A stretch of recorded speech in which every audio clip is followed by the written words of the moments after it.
me what does it look like in heaven? Is it peaceful? Is it free like they say? Does the sun shine bright forever? Have your fear and your pain gone away? 'Cause here on earth feels like everything good is missing since you left. And here on earth everything's different. There's an emptiness. Oh, I hope you get to the sky. I hope you see me if the angels cry. Now the angels know what they have. I'll get some nights since you arrived. So tell me what do you do up in heaven?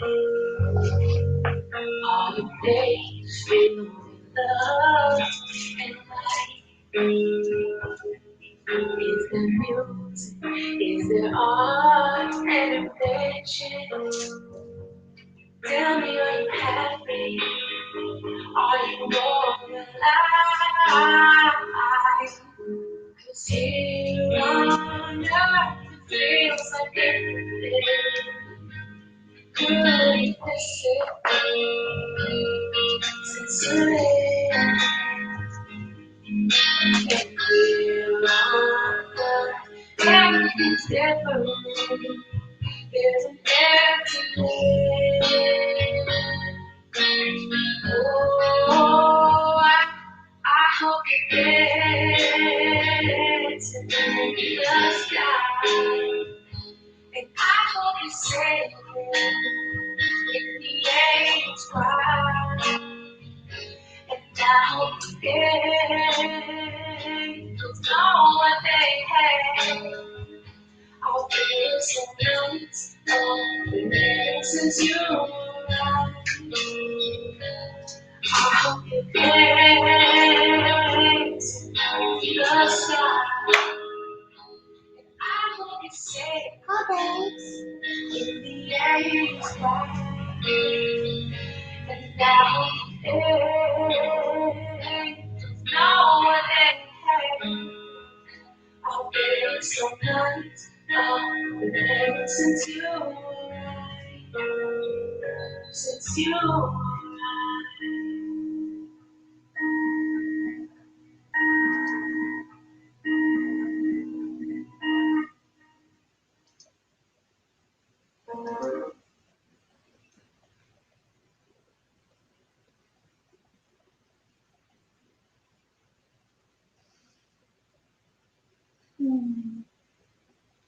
Good evening. I see Little Rock.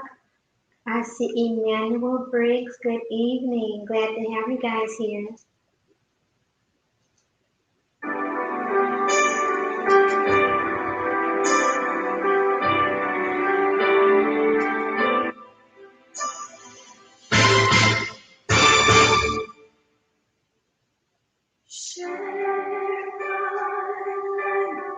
Take me home.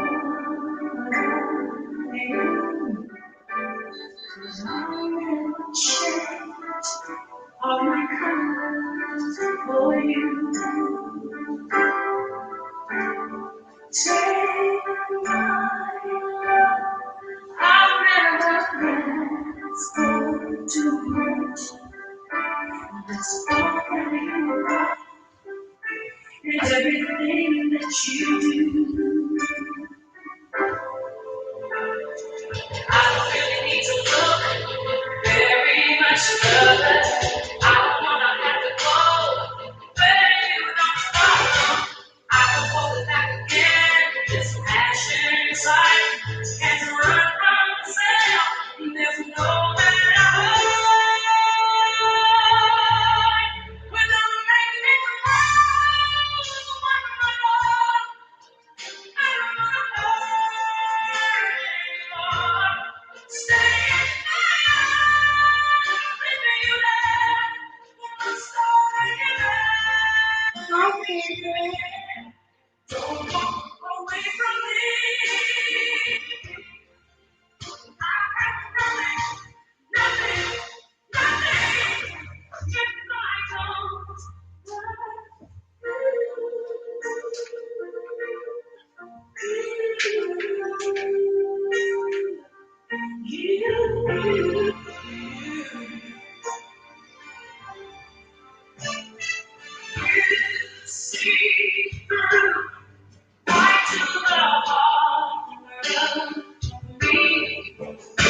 You break down my walls with the strength of your love. I never knew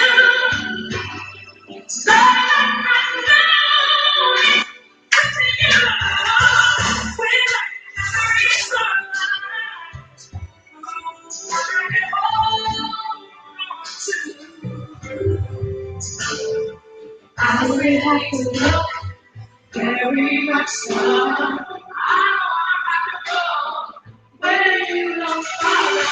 I always have to get this passion inside. I can't run from myself. There's nowhere to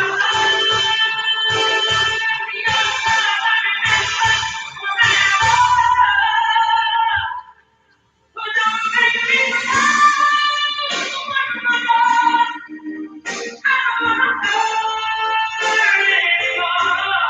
stay in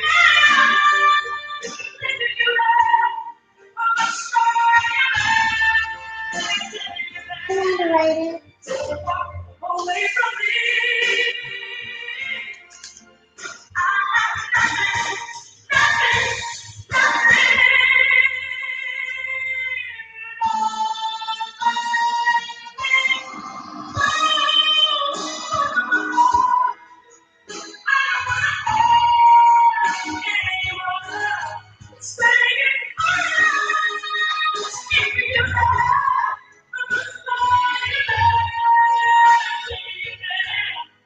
Don't go away from me. Away from me. Don't you dare away from me.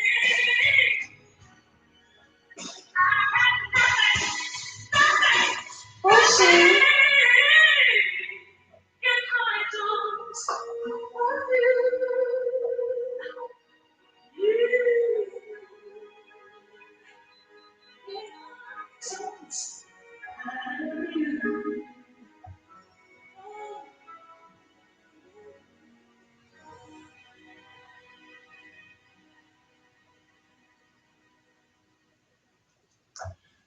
All right, all right, all right. So, good evening, everyone. I want to thank you all for coming through and being here for this very sensitive topic and series. Can you all hear me okay?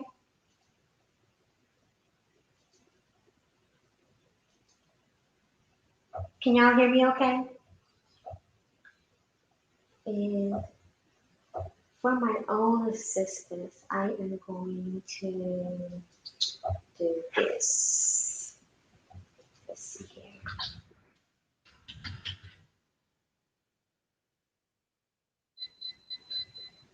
Yeah, I'm gonna do this for my own.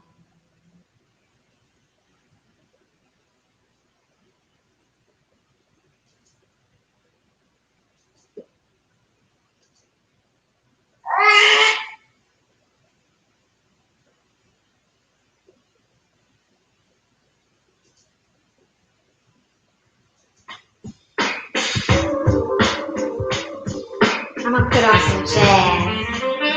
Let some jazz play in the background for me. I need some background, y'all. So I'm gonna do that for me, for us. Okay, awesome. Y'all can hear me fine. So I want to welcome back everyone, all of my returning supporters, and I'm just gonna go ahead and get into it. So as you guys know, I have been starting a series about mourning, and as I was preparing to do this stream, I wanted it to be a little bit more structured than what it actually is. I wanted to have like a whole thing like mapped out of how I wanted things to go. But then I just, I thought, you know what? I don't have time to really do that for me to make it what I would call quote unquote perfect, right? And without putting it out a little bit further. And I didn't want to do that. So then I started thinking. you know, maybe I'll be specific and invite special people in to join in on the conversation. And then I changed my mind from that and said, no, how about we just let it go as authentic and original as it flows? So then I started doing some reflecting. I started going down memory lane of what I would call my personal relationship with grief, my personal journey with grief. So I went back, to really early years when I really didn't even fully understand the depth, understand process depth, if you will. So I went as far back as when I first had a significant loss. And for myself, that was my paternal grandfather. I was about 8 years old.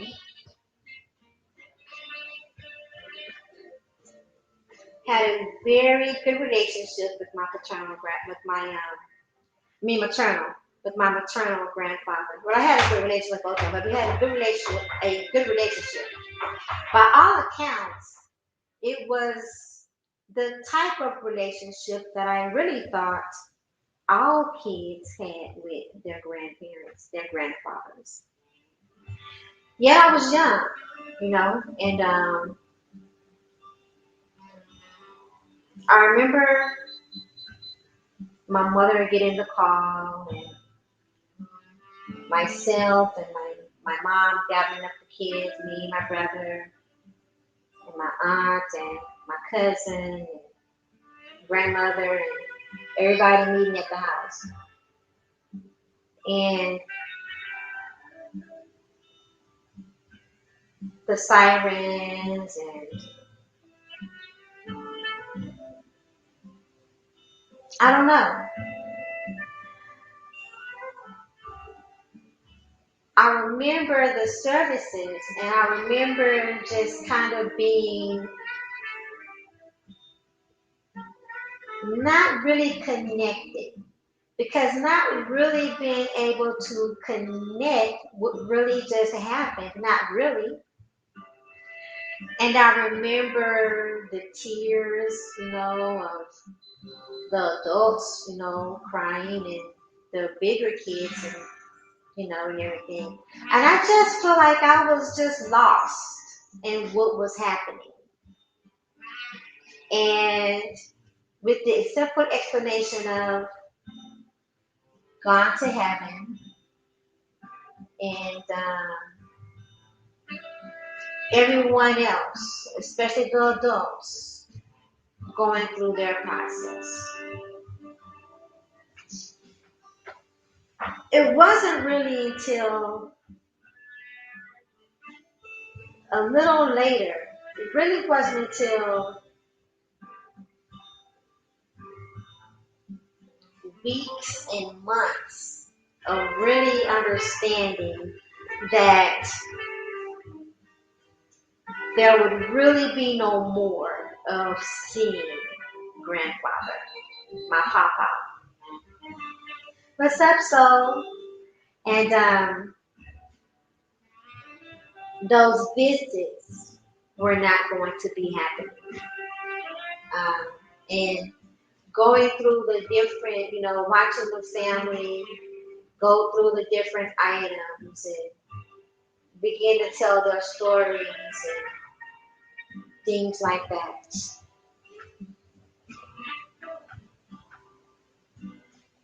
And that's when the effect of it begins to kick in. for me, but it didn't still, I was really at some sort of loss of what do you do with that. And honestly, I don't think, now that I think about it and going, having experience since then, other losses, and where I'm able to understand loss, and feel the impact immediately, I can understand that there's no way that my mother or my aunt or my uncle or my grandmother could have conveyed what grieving and what losing a parent is like.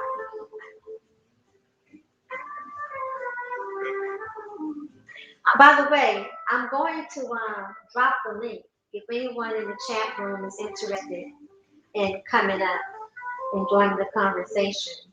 I'll drop the link. Matter of fact, let me just go ahead and grab the link. Give me a second here.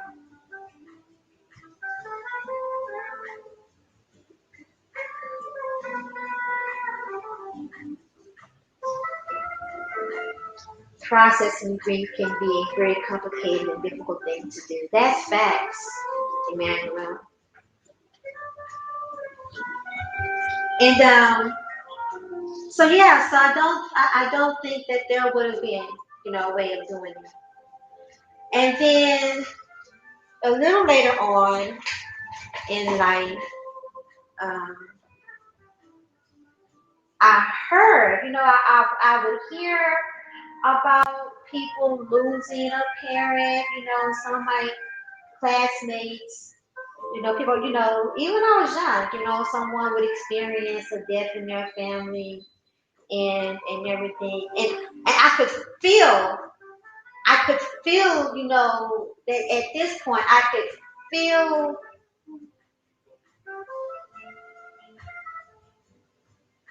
that there was going to be a missing, because I now know I'm not able to connect with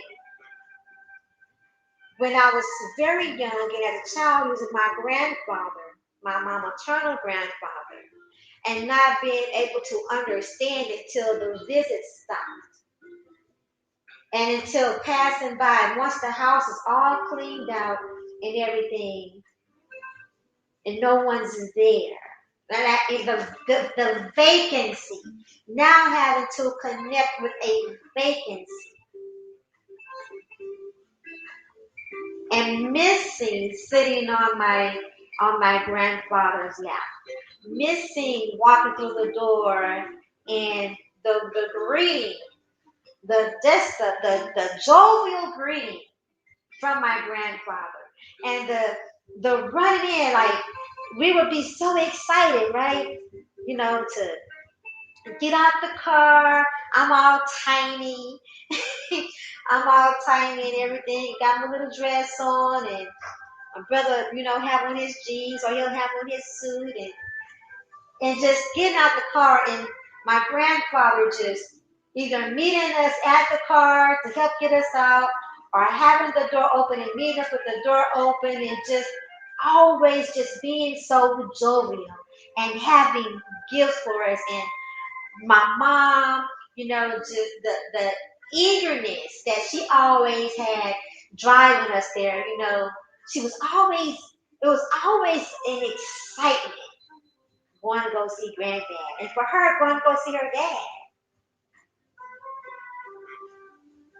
And sitting down in the front while my mom and my grandpa will have conversations, and me and my brother, and if my cousin was there or if my aunt was there, we're all getting involved in our own little things, and my grandfather taking us out in the back to mess around in the garden sometimes and play with the rabbits and rattle the cages and things like that, and having, the yard to run around and be free in the back and fall down and grandfather picking you up and cleaning you up and kissing boo-boos and mom telling all the stories about what's going on and the latest thing that we did and showing off our pictures, things that we worked on and draw, things that we drew and painting and him giving us money and sharing us, showing us different things that we don't understand about tools and things like that.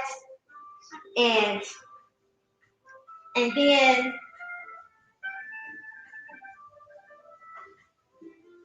just it not being there.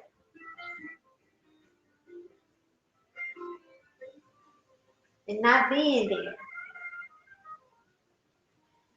So when I would later hear, about classmates losing someone, at the time you don't know as a child, I don't know how to say, oh, my condolences, or, or, but I know how to say, man, I'm really sorry to hear that, and just be so willing to give someone a hug, because at the time, that's all I know to do is you need a hug. And then you know what? Sometimes I don't even think if not really sure if they needed a hug, but I needed a hug. I needed a hug because at this point I now can only imagine. And my imagination was enough. And I'm able to imagine, not just from from the loss of my grandfather, but I'm able to imagine because now I have some substance of relationships and and what it means to be connected to someone, to have someone's touch on a regular basis, or someone's caring for you on a regular basis, or someone's smile, someone's presence, and then to all of a sudden not have that. What do you do with that? So I thought about that. Then I thought about going forward, hearing about and experiencing other losses, not only in my life, but in those around me. And how, and listening to the stories of the different impacts.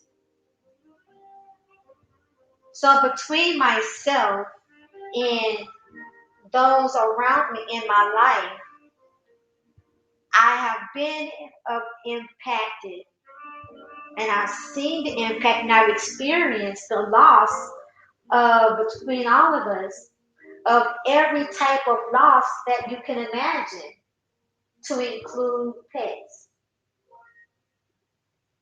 So this grievance series is going to be something that's going to go in different directions because there's so much to it. And so then I thought about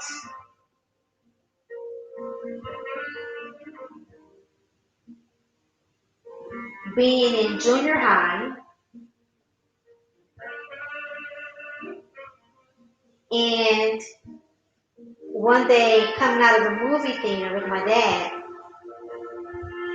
and seeing a missing sign, a poster of a missing person. And this person was one of my classmates. I'm in junior high at this point. This is the summer. And then later, this young classmate, this young preteen, was found in an abandoned house and had been murdered.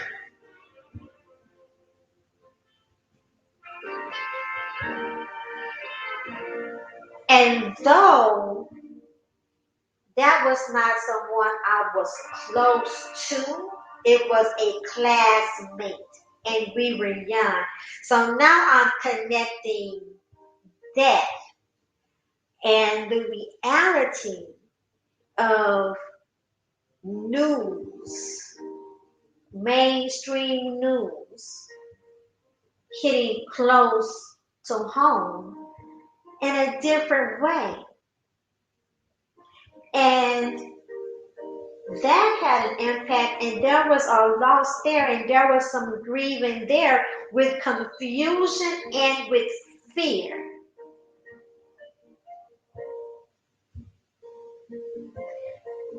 Let's see.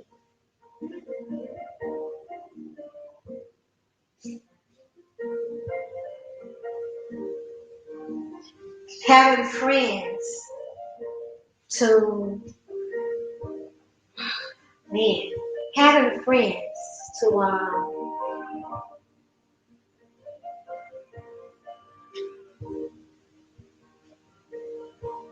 having friends to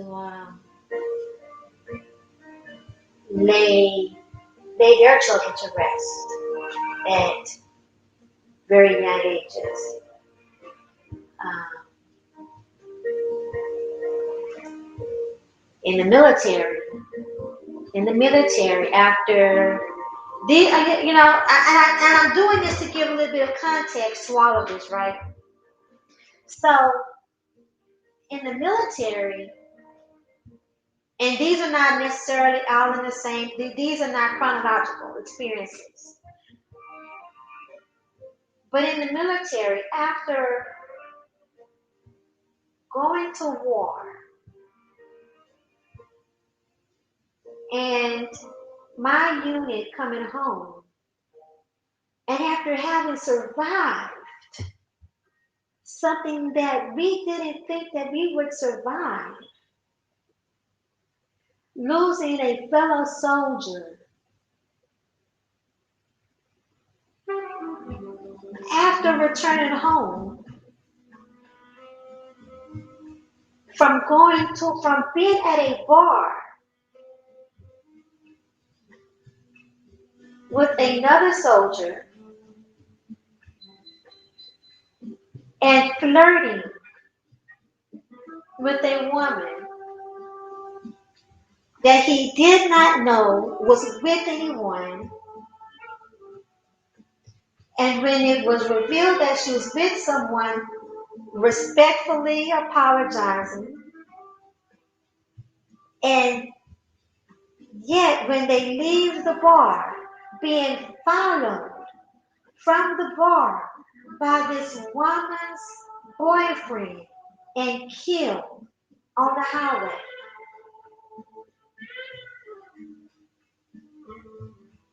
And we had not been home.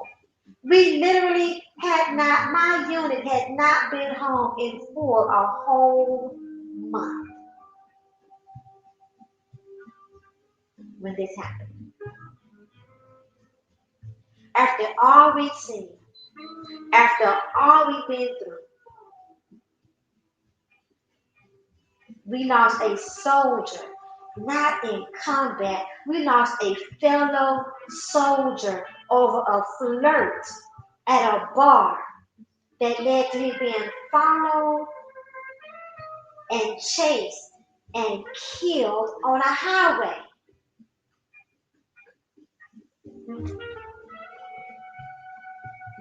By a civilian.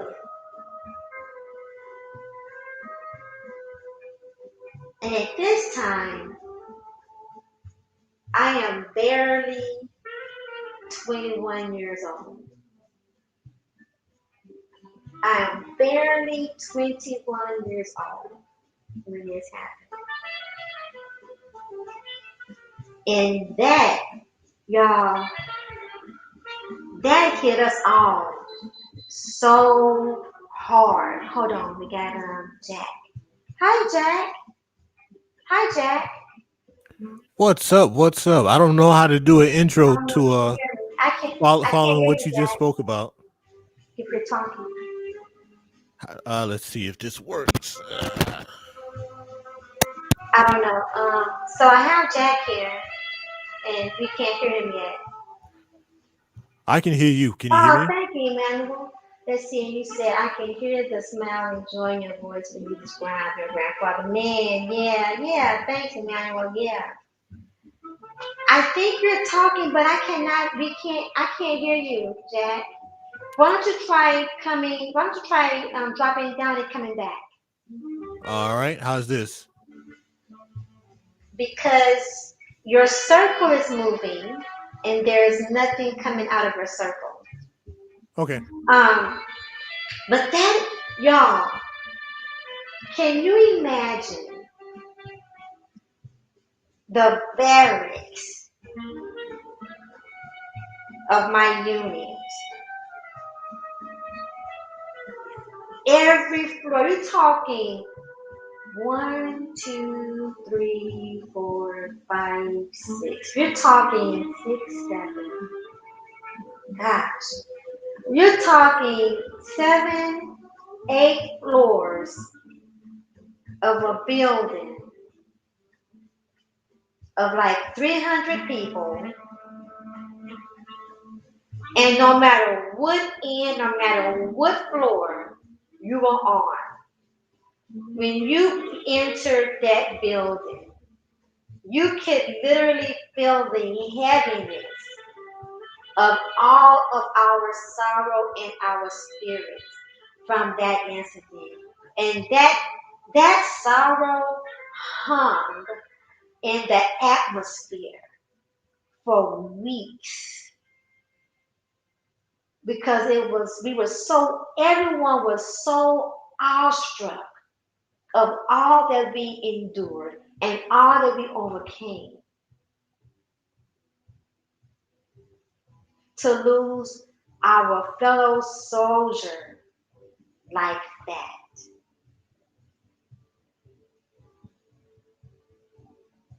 And I think that was a different awakening for us too, because we not only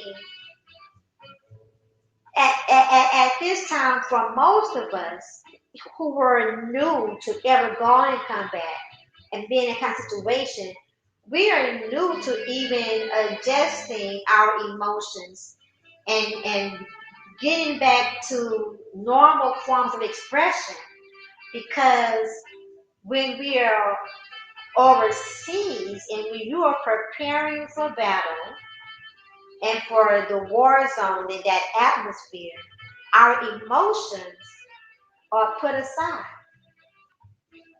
And it takes some time to get to start bringing that back, adapting. So there was that.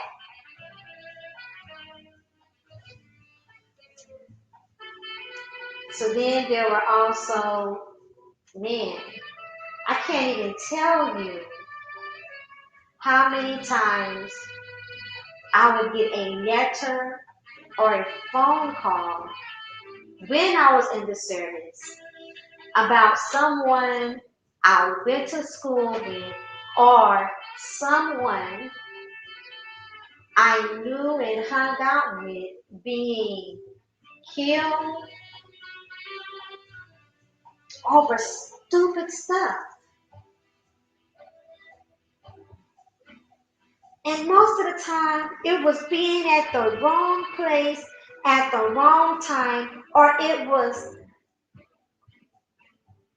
getting involved with people that they had no business really getting involved with, or playing games. And games turning up deadly. And I want y'all to know something. I didn't go to school in the hood. This is not even hood school.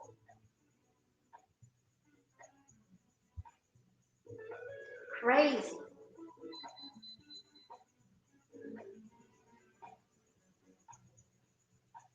I didn't see that coming. And then meeting people along my journey in life. Let me see if Jack is back. Jack's not back. Jack, if you want to come back up, hit the link and come back up, okay? But then later on, y'all, I have listen meeting people whose parents were already deceased, or that people that lost their parents at very young ages, or lost a sibling at a very young age, and listening to how that shaped them in a different way with how they deal with the world and how they deal with life. Um, some losing their parents before they even had an opportunity to really learn from them how to navigate in this world. So having to, I have quite a few male friends who had to learn how to be a man on their own. I have one friend who lost both his parents at a young age and then lost his grandparents on top of that shortly after that. So he and his siblings literally kind of raised each other. And so how they do things and how they show up in the world is a lot different. And what I've learned about loss and grief is that no matter how old you are or how young you are, and no matter what the loss is, it has a way of shaping you. And the way it shapes you is like a permanent fixture that in some cases has to be either removed, replaced, forgotten, or adjusted in order for you to have this peace and in order to move forward or in order to let someone in that space. And that is a very delicate, very vulnerable space. Let me see if Jack is there. He is. Okay, Jack, you're muted. I'll mute so that you can speak and we'll see if we can hear you. All right, so we're going to try this again. Yes, no, can you hear me?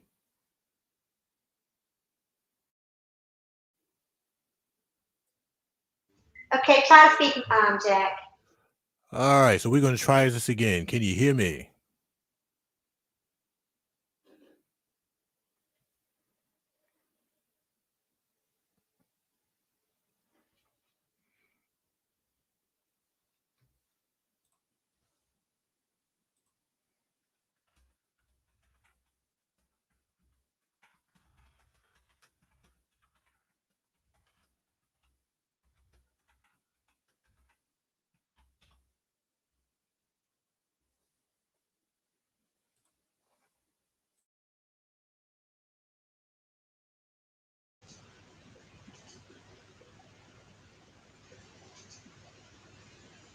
Jack, you're muted. Yeah, I was typing, so I muted it again. Oh, I know why we can't hear. Wait a minute. I'm sorry. Because it sounds like, wait a minute. Hold on a second. Is it me? Okay, talk, Jack. Testing, testing, 1, 2, 1, 2, testing, 1, Oh, 2. okay. I see why. Okay, hold on. I've got to do some adjustment in my settings. This is why. Because you're coming through my earbuds. That's weird. Okay. All right. All right. There you go. Now talk, Jack. All right, now does this work? Oh, me. Yes, me. It's not you. Yes, it works. Jack? Yeah, I'm still here. Okay, yeah, you have the floor. Welcome to the panel. Thank you, thank you. So I don't know what kind of follow up I can do to with what you was talking about, but how's everything on your end? Everything on my end is well. I am blessed and I'm grateful. Thank you. How about yourself? I'm hanging in there. I'm hanging in there. Welcome back to these YouTube streets. So to speak. So what I'm going to do, since you were still speaking, I'm just going to fall back and then just cue me back in when you're ready for me to say something. No, sure. Go right ahead. No, you're okay now. Okay, so when it comes down to me concerning mourning and death, so since when I graduated from high school, I knew that there was a lot of things that I wanted to do that was going to require me to be away from family. So only thing I had asked was just if anyone passed away, that at least I would be close enough to home. So no matter what my journeys may have taken me, that was one thing. I guess we could say the good Lord or fate, whatever it is, blessed me with. Whenever someone passed away, I was not too far away. Oh, maybe a couple hours drive, but I wasn't all the way on the other side of the United States or all the way on the other side of the planet. So that is something that I was fortunate enough to have, and I'm thankful of that. Wow. That's that's good. If you don't mind me asking, what are you doing? I mean, it sounds kind of selfish, but that I was granted that. Mm-hmm. And I just took it in stride. I mean, people come and go. I was Mm-hmm. blessed to be able to share, long-term moments with people, because family members of mine, they didn't start passing away until, I was in my 30s and into my 40s. So Mm-hmm. I didn't lose anyone in my teens or in my very early 20s. So I've been blessed. I've been blessed. Yeah. Yeah. Can you share the kind of impact that it did have, like your first experience with someone close? So like I said, with me, I was older, so I had asked for that. I don't know what you would call it, a life promise. I don't know what the actual term is, but when it first happened, I was like, okay, I know what I'm about to say is going to sound selfish, but I was like, okay, I did ask for this to happen later in my life, and I'm close to home, so there's no need for me to to really seriously mourn over it, because I got, I got a chance to be blessed with the death occurring at a moment that I had asked for. Mm-hmm. So I just took it in stride. When my grandmother passed away, everybody was crying and everything, and they asked me how did I feel. I said I'm fine, because Mm-hmm. I shared X amount of decades with her. Yeah. Um, so it was just her time to go. Yeah. Okay. And then when my father passed away, it was the same thing. We had a chance to reconcile uh, Mm. 12 months before he passed.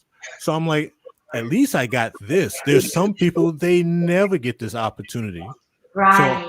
I got 12 months, which is far better than what a whole lot of other people have gotten. So I'm satisfied with it. And also he passed away with me being on the East Coast. And he was on the West Coast? No, he was on the East Coast also. So that's it I had to do a oh, I took Amtrak. I think Amtrak was 12 hours. Oh, wow. So that was convenient. The Amtrak station was not too far from my house. Got on the Mhm. Amtrak. I didn't have to drive. Rode up to New York. Attended his funeral and rode back. But I got, like I said, I got a chance to see him a couple of times the last 12 months of his life. Yeah. That, you know what? I like how you said that you were able to reconcile, prior to that, and you're able to recognize the blessing in that, and what could have been missing had you not done that. And you're right, not everyone gets that opportunity to do so. So, So yeah, like I said, when I graduated from high school, I got what I asked for. So I just rode with it. what made you ask for that in high school, no less? because I knew when I graduated from high school, I was going to do something, either join the military or go to college, which was going to pull me away from New York City. So Oh, I you knew that was going to happen.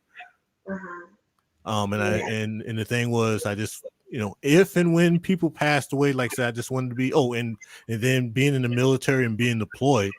Um, so yeah, everything panned out. Like I said, it sounds selfish. I know that, but everything panned out the way I had asked for, and I couldn't ask for anything more than that. You know, I don't personally. I don't think it's selfish. I think that it was a personal request based upon who you were and who you knew you were at that time. And I don't think there's anything personally. I don't think there's anything at all selfish about that. Because the 3 times I was deployed, I was like, that was one of my current concerns is hopefully I'm back in the States before anyone close passed away. Yes, yes. So You know what? I'm definitely grateful for that too because I I don't think that I could have handled a phone call like that. I don't think being deployed, I don't think I could have handled a phone call like that. So, and I'm emotional. So, especially then, I don't think, and I'm very close to my family. So, I don't think I could have handled a phone call like that. And I empathize with those who do. And by the way, again, thank you for your service, Jack, my thank you for fellow. you. Thank Yeah. you for your service. Be all you can be. Go Army. Are you going to do a promo now? Can you speak a little bit more about, for you, what the reconciling with your father meant to you? So my father was my father. He was the man that he was, and I tell people, I don't know why people don't quite understand why I say this, um, because the way he was a distant person. He had I suspected he had narcissistic personality disorder. Mm-hmm. Um, so and he was a hustler. He was a street hustler. So I was kind of glad that we didn't share the same house together because he would have influenced me into that street life, and I would have been all jacked up. So once in my teens, once we really started kind of getting a little closer, I was able to sniff out his bull. Mm-hmm. So I realized that was not the life that I wanted to live because he made the fast money, he had the cars, he had the women. But like I said, I was old enough to realize, like, bro, you rolling up in here, and this is the early '80s. So he rolled up in there with $4,000 in his pocket because there's times he'll ask me, "Hey, count my money for me," and I'll count it out on the table, and it's like $3,000-4,000. But I was smart enough to realize, bro, this is your gambling money. As fast as you made this money, it's going to be gone. So I never really bought into that street life hype. So I was Uh, glad. So I was glad that he was in my life for that, to kind of let me realize all of that street life, that smoke and mirrors. Focus on the things that you needed to focus on in life to be a more secure man. mm-hmm. So with him having that, and me coming and going here and there, um, we'll have our close moments, and then we'll have our distant moments. And this was really before. He'll have a pager. Yeah, I know I'm dating myself. It's okay. Go So ahead. he would Hey, have a pager. So a lot of times it was just difficult for us to communicate. I would page him. He might call, he might not call, or he'll call like a week or two later. So we had that type of relationship going on. And then I had an opportunity to go and see him uh, about a year and a half. So I hadn't seen him for like, sheesh, 8, 9 years or something like that. Uh-huh. So when I saw him, I walked right past him because I was used to him being, he had a little bit of he was kind of muscular. I'm 5'11". He was about 5'8", but he had broader shoulders. So when I went to see him and he opened up the door to the apartment complex, I walked right past him. And then I got to the elevator and I turned around like, what is this? Why is this man standing at the door looking at me? And then when I looked at him, I saw it was him, and we laughed it off. Uh-huh. So his face looked drawn, but he was older, so I just thought it was just an aging process. And then his wife pulled me to the side, and she asked me, "Did he tell me?" And I said, "Tell me what?" He said, "Well, your father is dying from cancer." I said, "This joke ain't said nothing to me." So she said, "Well, you know how your father is, blah blah blah blah blah blah blah blah blah blah." So I says, "Okay." I said, "I'm not going to bring it up unless he brings it up." So the year and a half to a year, well, we'll say the last year, um, never spoke about it. When we talk on the phone, I just asked him how he's doing. Uh-huh. He never told me he had cancer, and I never asked. Yeah. Yeah. That's good. Any regrets about that, or that's exactly how you feel like it should be? It should have been. No, I don't have any regrets. Now there were some questions I wanted to ask him, and I actually had to. I was in the position of asking, and I said, that stuff, leave it alone. Yeah, And then, I can appreciate when he passed away, I'm like, I'm grateful. I had the last 12 months of his life, we actually had a father and son relationship. Now we had like I said, by train, we had a 12-hour distance, but like I said, I had a chance to do some things that some people never get a chance to do with a family member that when they reconnect, they had a chance to reconnect. that. Yes. And I would say that everyone that gets an opportunity to do that should absolutely do that. Especially when you're an adult. Because I think that as adults, you have a little bit more experience in life. You've seen a few more things in life to give a little bit more context to anything that could be misunderstandings. You have more more degrees of understanding that different things happen, even with yourself.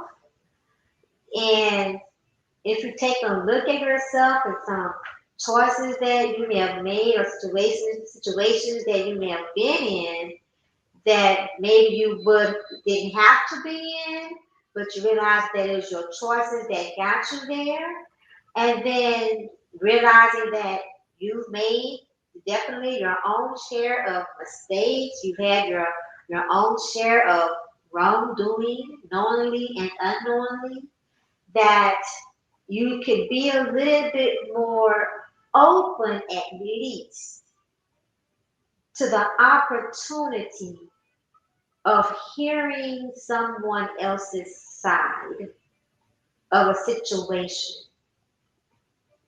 And whether you agree with their decision, their story, what happened or not, you have the opportunity to at least hear it and give you something else. Now there were Well, two questions I wanted to ask him. The first one was I want to ask him, like, hey man, since you're a Rolling Stone, do you have any other children?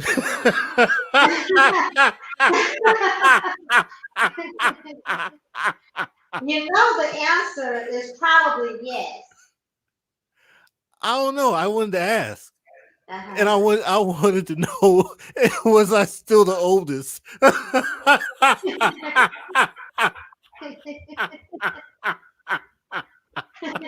Your laugh is everything right now. So I'm sitting on the edge of the bed with him, and I'm like, this might be the perfect time to ask this question, but I never could pull myself to do it.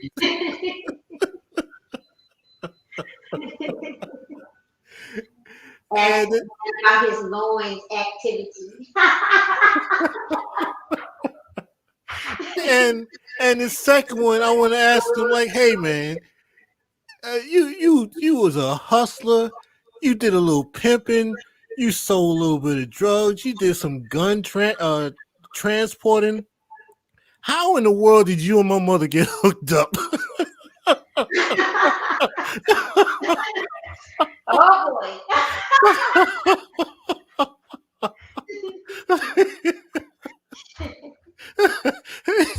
My mother came out of the church. Was she in the streets like that, pops? Or did you just finesse? Or did you just finesse mom? And there's a couple of times I wanted to ask that question. I was like, man, leave it alone. This man is dying. Let this man have his cancer in peace. So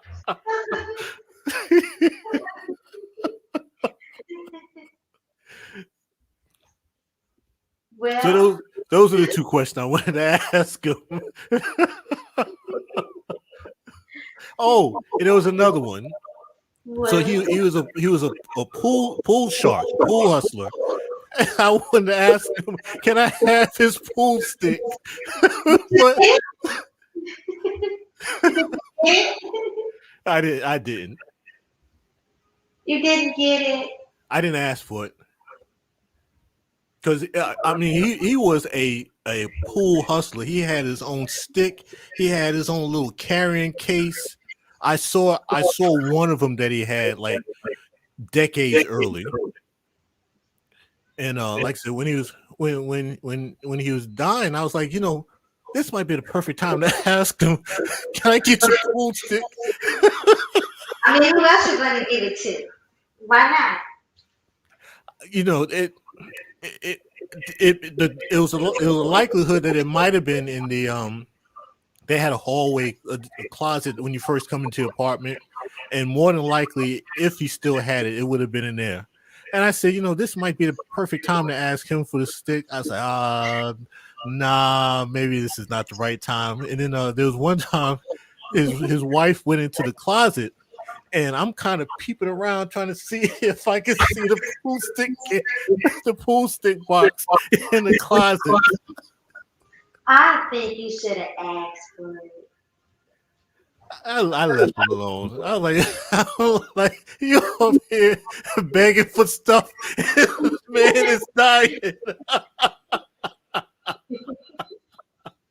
They know. They are aware.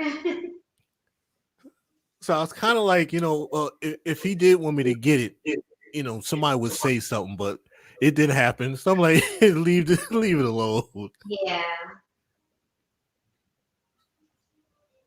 Well, I'm glad that you were able to make that reconciliation. Though.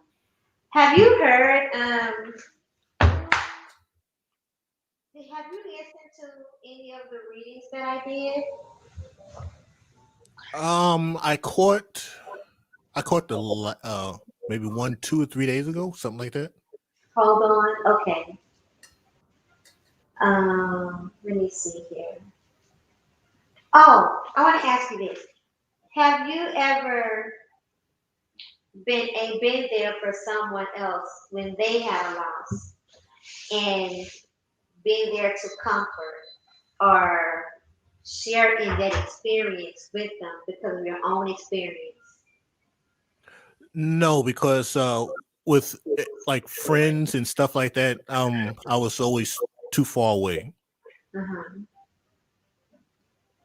So no, the only deaths I really had to deal with was in the military, and that's another one of those. I had always said Whatever happens, hopefully it's someone that I don't have a personal relationship with.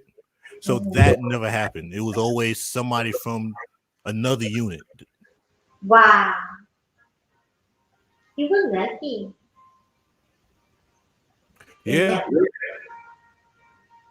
Now we had a couple from our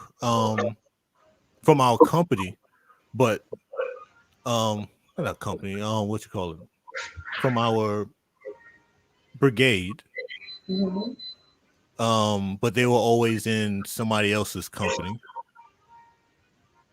So we didn't lose anybody from our company. It was always, so we was Alpha Company, so it was always like somebody from Echo Company, Bravo Company. So I knew them by face, but never had an interpersonal relationship with them. Mhm. And then everybody else was in other brigades. Okay. Well, what I'm going to do now is thank you for coming up and thank you for sharing. You are more than welcome to stay up here if you like and interject anything if you would like to add to or interject. What I'm going to do now is I'm going to actually go pick out a couple of lines out of each segment and speak a little bit about my experience with that and experience of others as that I know. So, Okay, I'll just go on mute, and if you have a question, just call me. okay. All right.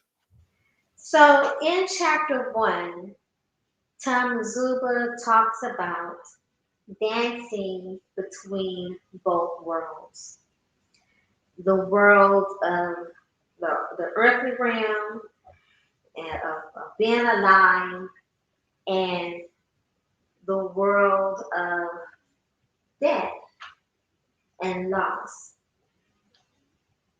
So let me see here. Let me pick a line I want to talk about. Well, you know what? Here's a good place to start.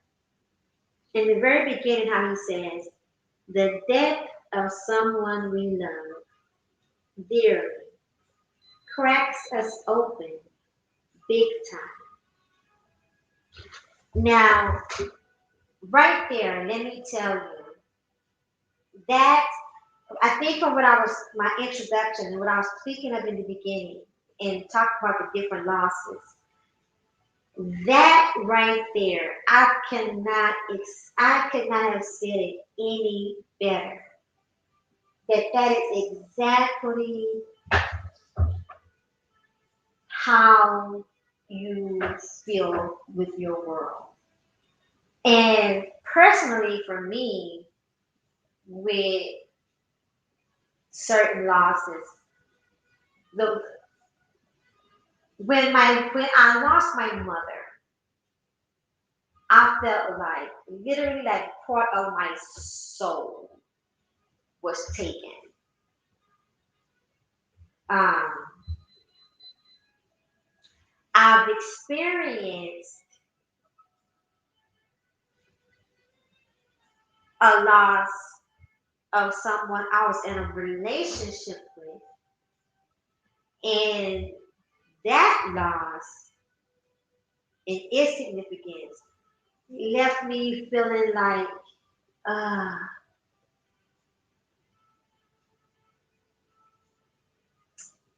being cracked open, definitely. A whole that was my introduction to the whole mass of not knowing what to do with anything where. And having so many questions and things like that. And then watching, I was speaking the other day about black women and insecurities. And I mentioned one of my girlfriends being Italian, one of my best girlfriends years ago being an Italian. Well, this girlfriend. I watched her bury a 7-year-old,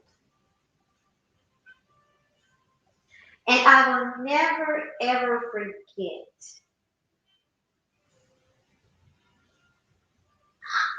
I will never ever ever forget not knowing where to even begin to console her.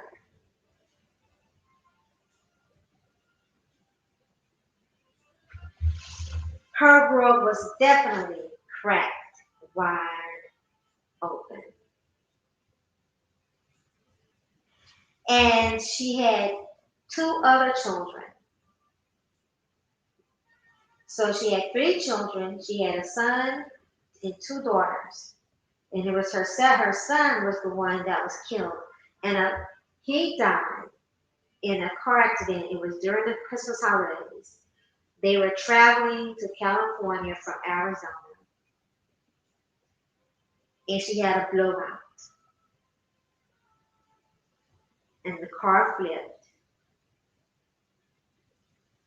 And he was trapped. And he was the only one that didn't survive the car accident. And he was trapped, if I'm not mistaken, he was trapped under the tire, under the car, under another tire.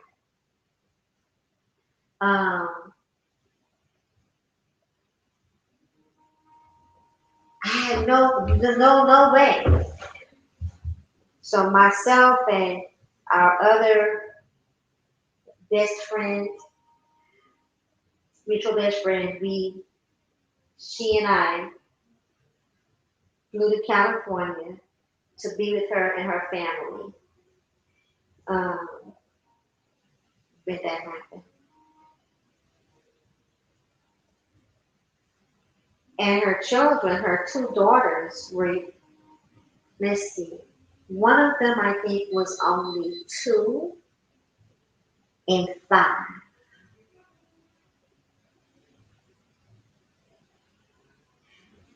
So the 2-year-old, of course, she knew she had a brother, but she's not really processing this. The 5-year-old was immediately affected. Yeah, that was yeah.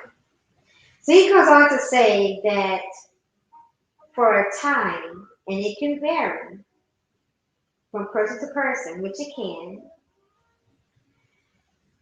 it seems like it can be days or months or years that you dance between both worlds. The world where you are trying to make sense of the loss.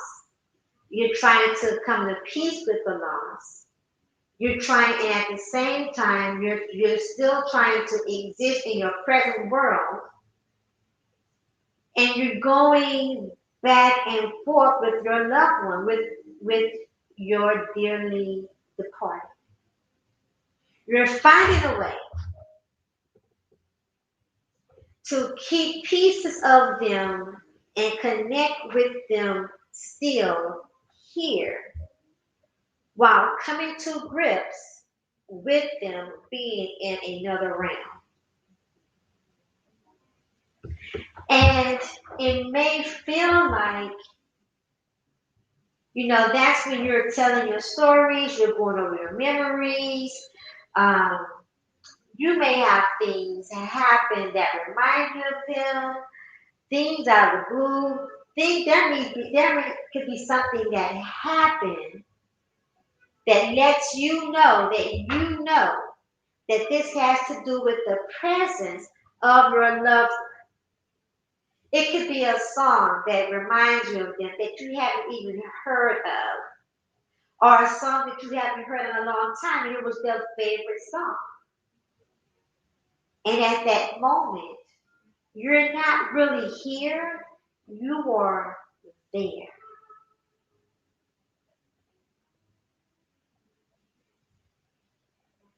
Or they may not be there, but you have brought them back for a minute with you here.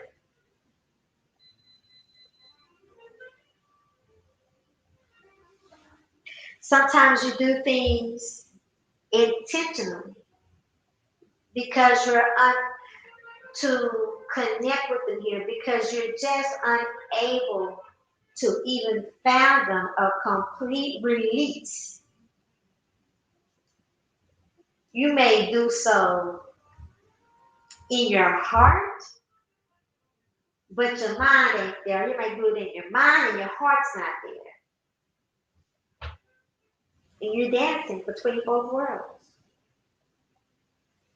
And really what you're trying to do too is you are trying to maintain your sanity.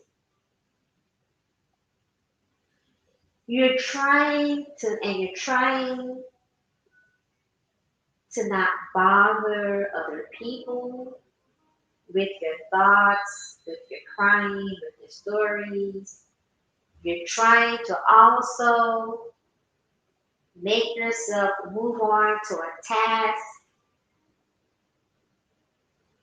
the next thing.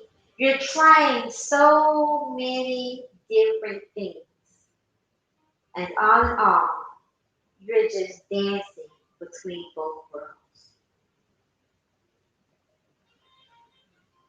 It could be you're doing it constantly, yeah, or it could be that you're doing it occasionally, or it could be that you are just not ready at all to let go. And either way, however it is, it's okay. He says it's a part of healing. It's a part of your healing process. There's a part where he says, we dance between this world and the next. When she takes her last breath, when he leaves his body, we leave too this physical plane for a time to be with them now. And he talks about questioning. How at this time you begin to question what you think about God, what you think about Him, what you think about God. You begin to ask, you begin to wonder what you really believe because of what this death, what this loss has done to you. Any thoughts on any of that, Jack? I'll repeat that again. I was typing. Oh, okay. I said he talks also about how you begin to question what you believe and what you feel. You begin to be a little bit uncertain sometimes about what you think about life and think about death and faith and how you're brought up. And none of it matters because the only thing that matters is what you believe. I can agree with that, and that ties into the argument that I have with people who they bound themselves so much to religion that the periods that they lose their religion, they don't stay on the same course they were on. They decide that they want to experience this life and blah blah blah blah blah. And I'm like, what morals compass did your religion bind you to, and why is it during this moment of you lost your faith, you have to go in an opposite direction? Uh-huh. Because everybody goes through moments of doubting themselves, and that's healthy, and that's what gives you a chance to uh, pretty much reaffirm yourself to the beliefs that you may have. Now when I'm typing, all the words come in. You pretty much you pretty much bound yourself to I can't even think of them, to a moral compass. We'll just say that. Mhm. Yeah, when I'm typing, everything just flows. Okay.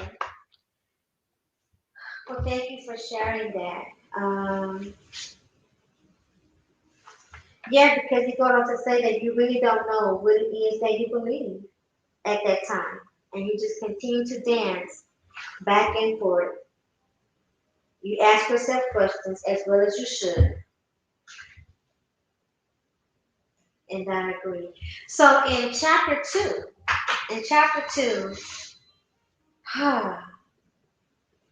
he talks about his what he would do if you're new to grief. This really touched me in this part because in this part he pretty much says, if you're new to grief in this whole process, what I would do for you is I would take you into a room, a very comfortable room with the most comfortable bed, and I would allow you to just be in this room, and everything that you could ever need would be in this room. You'd have your toiletries, you'd have your food, any kind of food. It'd be good food right there for you, ready and prepared just for you whenever you're ready to eat. When you get thirsty, there's something there for you to drink. Um, and you can stay there in this room. You don't have to come out and talk to anyone. You don't have to worry about a thing. You don't have to engage in anything. You don't have to have any company. You can sleep as long as you need to sleep. You can think. You can be quiet. Just whatever you need is just right here in this room. At this time, the world actually stops for you. Now we know, Jack, that the world does not actually stop. We wish it would. I know I did for myself and for others. Wish the world would stop and recognize that there is no way all these things that are happening should be happening because, hello, my loved one, I just lost my loved one. So this world does not get to continue to rotate on its axis while I'm at a standstill. But if it were up to him, because you're new to this, the world will stop just for you in this room. And I just think that that was so perfect. Like if that's what you feel like you need, like to understand that people that have walked that way already knows that that's how you feel and that's something that you desire, like you wish the world would just be still because you're still, and we will give that to you. And no one at all would be upset with you if you didn't feel like talking, if you didn't feel like you wanted any company. That this is the one time in your life that no one could be offended because it's all about you. But my biggest fear with that would be, how would that stunt my personal growth? How what? If that, how long this will last, and whether or not it will stunt my personal growth. Uh-huh. That would be my biggest concern. If it's just Well, momentary, yeah. maybe for a day or two, that's fine. But to be in that state for a long period of time, my biggest fear would be, how is this going to interfere with my, like I said, personal growth and achieving my short term goals and aspirations? Because I got to keep moving. That is very good that you said that. So here's the thing with that is we have to know that there is a time frame where you are able to tend to someone and care for someone and they're allowed a period that is safe within grief. And then and even if it goes into some depression or a period of depression, but you have to be able to identify the period of where you may need help beyond this, where you actually need like some counseling, like psychological, emotional help. So it's not that you're in this room forever and forgotten and you can just sleep for a whole year. It's just letting you know that this is a safe place for you to be right now. And you don't have to rush out and do anything. And you don't have to run and take care of anything. Because the only thing you need to take care of right now is yourself. And if you want to sleep, if you're if you're crying, if you're grieving, tires you, and you want to sleep, and you want to process, you want to dream, you want to think for a day, for 2 days, and you want to leave, and you don't want to leave this room, you don't want to come out and run into anyone, and have someone say to you, how you doing, baby? How you doing? Hey, what can I do for you? What you doing? You all right? You all right? You need something?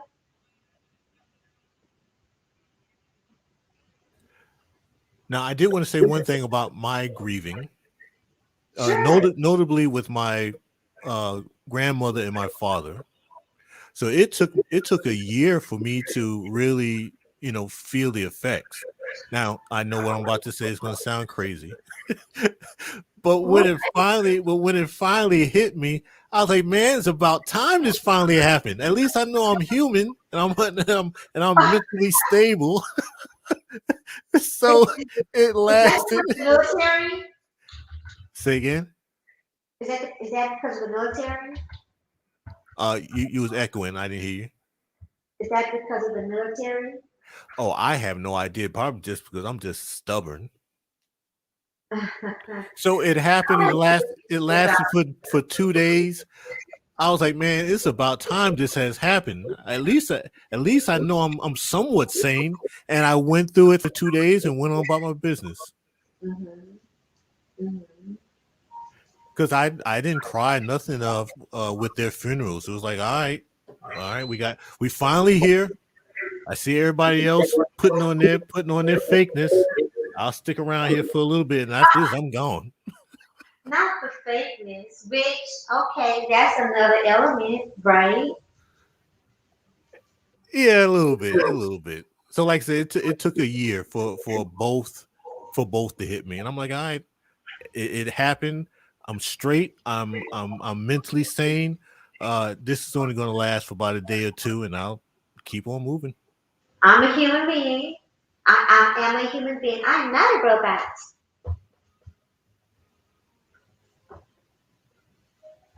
Your avatar is moving, but you're not saying anything. Is that right? Oh, I was quiet. Oh, okay. Okay, so we're at chapter 3. Hey, Silva. Yeah, Jack is back. Jack is back, and he's not really giving me any trouble right now. Believe that, Silva? Okay, so in this next one, huh, you can get this one, I'm sure. For sure, for sure. You could probably speak more on this one about holding on. So I think there's more. I hope that you're able to come back for further discussions because as I have gone on further in this book, there are some other places I think would be great for you to speak on. Now, I think that you could relate to being the type of man that you are. Okay, so in chapter 3, he goes in talking about holding on and how that became his mantra to hold on. And where he struggled with that, and he had to tell himself to hold on because losing his daughter and then who's only a baby. So losing their daughter, he and his wife losing their daughter, and after losing their daughter and going through that, losing his wife, and then after losing his wife, losing a son. And he talks about now we danced, between both worlds already. Um, we began our process of emotions, our process of going through stuff and trying to keep busy and occupy our minds and things like that. And all of it, just still doing what you can and telling yourself, hold on. And you got to tell yourself that when you're going through this, um, when you're heavy in the emotion. If you're not heavy in the emotion, then it doesn't apply. And that I think may be where you fall in, Jeff. Like you are not heavy in the emotion. But when you are heavy in the emotion and you're trying to even, your emotions are all over the place.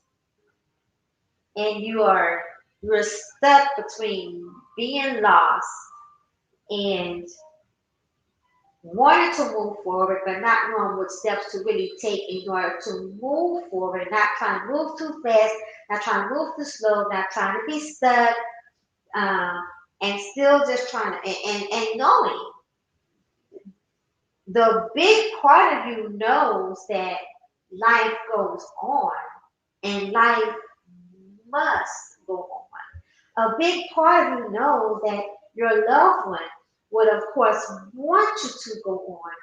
It's where do I begin to go on? How do I connect when I feel disconnected? And telling yourself to hold on. So for myself, let me go here with myself as an example. Man,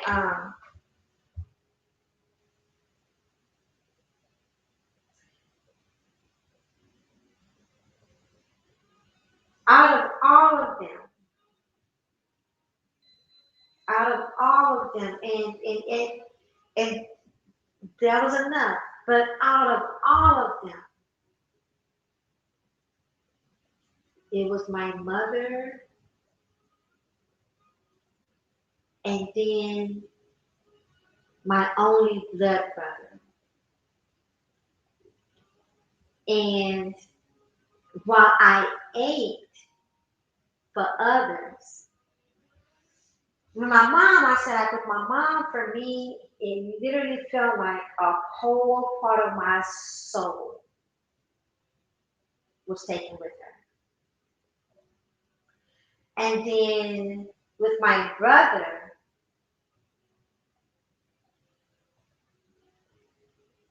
it was like, I feel like with my brother,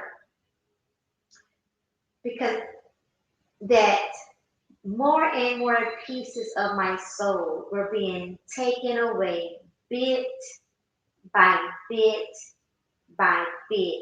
And it was just small increments and small bits at a time. Because after my mother passed, I couldn't just even really and truly deal with the loss of my mom because I'm back and forth and in and out of the hospital and treatment centers with my brother.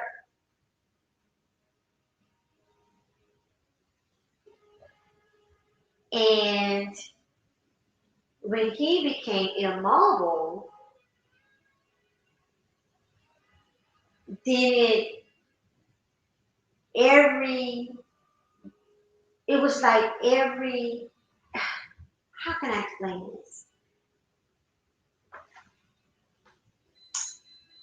Trying to be strong when I am completely weak. In fact, the only strength, honestly, the only strength I'm even operating in and even standing in is God's strength because all of my strength is gone.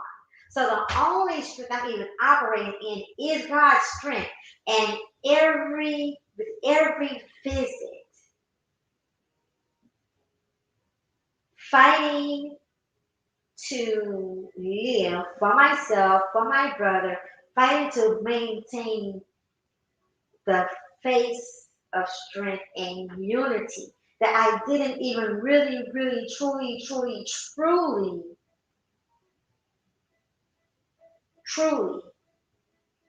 begin to grieve my mom like right away.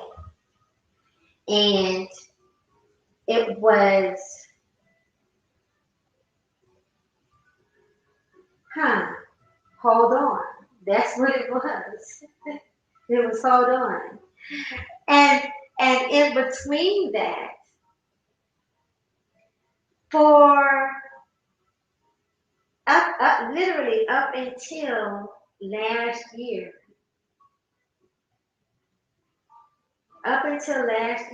between the latter part of 2017 and last year, I was literally either at a funeral, out between funerals, hospitals, treatment centers. Funerals, hospitals, treatment centers. And YouTube was actually part of my distraction. YouTube was actually part of my hold on, without me stand in front of the audience that really knew me and that had known me longer. Because I have my connections and my following on my other social media have been very personally looped. So my audience there, whatever happens, they are connected. What happens to me hasn't affected them because they feel connected to me in that way. And with many of them, vice versa. So YouTube was my home away from home.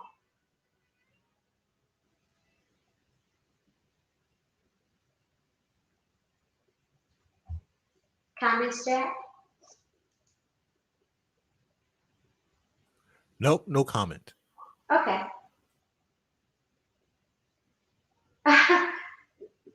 Go Professor is trying to act a complete GP in my chat room. You're being ignored right now, Go Professor. You're being ignored.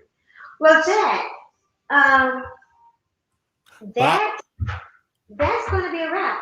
I want to say to anyone who is new to grieving, or first of all, if you're new to grieving, I would like to say to you my condolences to you. And I pray that you find comfort in the reading, in the series, and in the conversations. You are not alone, and you absolutely can get through this. I don't know what it feels like for you right now. I can only imagine. Even with my own experience, and even with the experiences of others that I have shared, no two experiences are alike, no matter how similar they may be. So, but I do know that if you're still here, no matter how painful the process and the feeling of grieving and mourning is, your life still has purpose. You still have purpose. And I would like to believe, and I have to believe, that your loved ones would still like to see you fulfill your purpose. And one support, one day, one step, 1 minute, one breath, one choice at a time. I believe you will. I pray, and it's my great desire that you will find comfort in the Holy Spirit in your quiet time, and even in the midst of noise and chaos, that you will still find a little piece of heaven and a little piece of comfort in the midst of everything. And encouragement and be inspired to move forward and just hold on. If you're not in the grief, but you have relapses, which is possible, and you're just wondering if you will ever get over it, no, the answer to that is no. You won't ever get over it. You learn to live with it differently. But if you want someone to, you can speak in a minute. Yeah, but if you're wondering if you can do this alone, or if you have to, you do not have to do this alone. You can, if you want to talk to a counselor, there are lots of counselors available. There are hotlines that are available. I'll even put some links. Matter of fact, I'll drop some links after the screen into the comment section and I'll pin it. But you can call a hotline also for grieving. Um, if you feel like you need, just, sometimes you just need someone to talk to that you're not going to be judged by, or you're going to, feel like you're not bothering anyone, which you're probably not bothering anyone, but you can feel like that when you're grieving, and when you feel like you have shared your story, enough to the same people, all but not. But again, too, you two are not alone, and I wish you healing, and I wish you wholeness, and you too, your life still has purpose, and I wish and I desire to see you continue on with your purpose. Okay, Jack, you can speak. Uh, my last point. So I grew up with a little chip on my shoulder, but I No, also grew. Huh? I said no. Yeah, it happened. But I also grew up around the older generation of people where everything with them was always coulda, woulda, shouldas. So I looked at their life and I said, I do not want to have the life that you all have. I want my life to be fulfilled. I want to be able to accomplish the things that I want to do for myself, Mm, establish what I need for, a healthy marriage if I got married, healthy uh-huh, child rearing. So I uh-huh, said, if I do the exact opposite of what you all did, I uh-huh, might come out on the winning side of this. mm, So one of the things I said, what I'm going to do is if there's something I want to do or something I want to say or speak upon with someone, I'm going to get it out the way right now. I'm not going to sit up here and wait 10, 15, 20 years. And then when the person passes away, oh, I should have done this. Oh, I should have done that. uh-huh, So that was when I graduated from high school, on top of some other things. I said, that is what I'm going to do. If there's something that needs to be addressed, I'm going to address with the person, with tact. I'm going to address it right then. So I'm not like everyone else waiting until decades later and then talking about what I should have done. If the opportunity was there for me to do it, I'm going to do it. And that's something that my son just turned 29, and that's something that I've been trying to explain to him why dad is just the way dad is. uh-huh. So hopefully that's something that he takes with him through his adult life, and just don't wait. If this is something that you have to do and something that you have to speak upon, I mean, use tact, be respectful, but get it out the way and get it out the open. And Yes, and there's just sometimes it's a struggle. Like when I when I when he turned 21, I wanted to ask him about his sexual preference. So I was like, I got to start with something. I'll pitter patter around it, but once the conversation get warmed up, we'll get it rolling. And I got it out the way.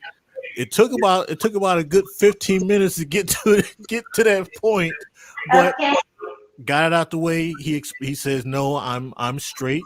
And after our conversation was done, because I did at a restaurant. We had dinner. And once I left the restaurant, I'm like, I'm glad I got that over with, because I could have ducked and dodged it, and years later be like, man, I should have asked this, I should have asked that. So Yeah. So hopefully, as an adult, that is something that one of the advices that Dad gives him that he puts in practice and try to instill into his child or children. Mhm.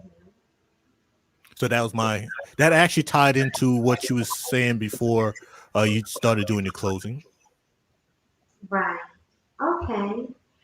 And that's, you know what, thank you for sharing that because definitely, that's because we are mourning the loss of someone or experiencing the loss of someone that we love or that's close to us in any capacity. It does not mean that our mourning perfects them or that our mourning or we are mourning them because they were perfect and that we couldn't learn from them, even still. There are many lessons. And it doesn't mean that we are relegated to being who they were and the type of people that they were in order to continue our relationship with them on this side of the ground. And also, I am no s- more or less special than the next man to my left or right. I mean, even in the Bible, you read about people mourning death. So it's a part of you know being an adult. The people that you grew around or you meet during your course of life, some of them may pass away. You know, and I always take the stance, no matter what, there's probably somebody that's doing worse than I am. So I'm okay. I lose one, someone may have lost two. I lose two, someone may have lost four. So I'm always doing better than somebody else. So I should be thankful. Thankful. Yes. Yes. Finding ways to be grateful and thankful. And that's definitely something that we can touch on too. Different things. Sometimes in order to hold on, you gotta find things, be reminded of things that you are grateful for to be in this moment and to go on to the just the next moment. What are you grateful for? All What right, are I you done grateful shared my soft side. People gonna think I'm soft. I gotta get back into my hard mode. for?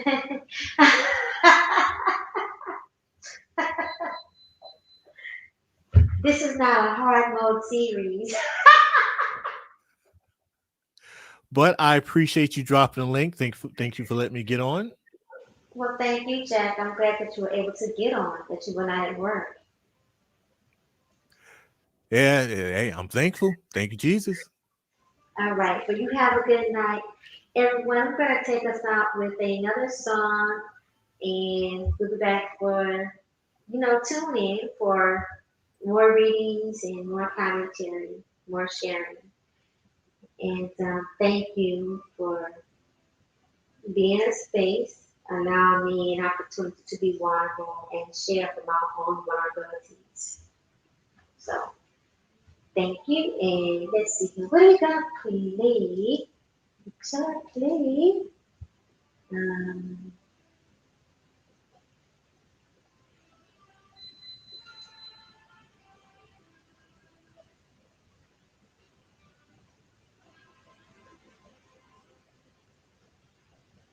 First, I need to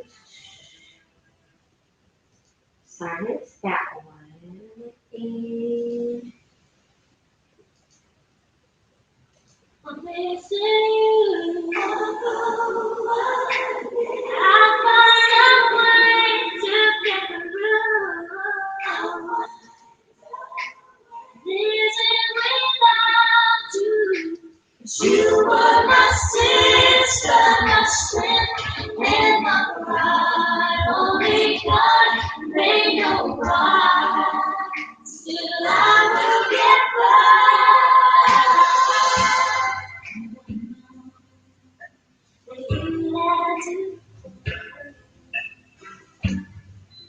So suddenly, so cold. How could it be? My sweet memory will be all that we have left.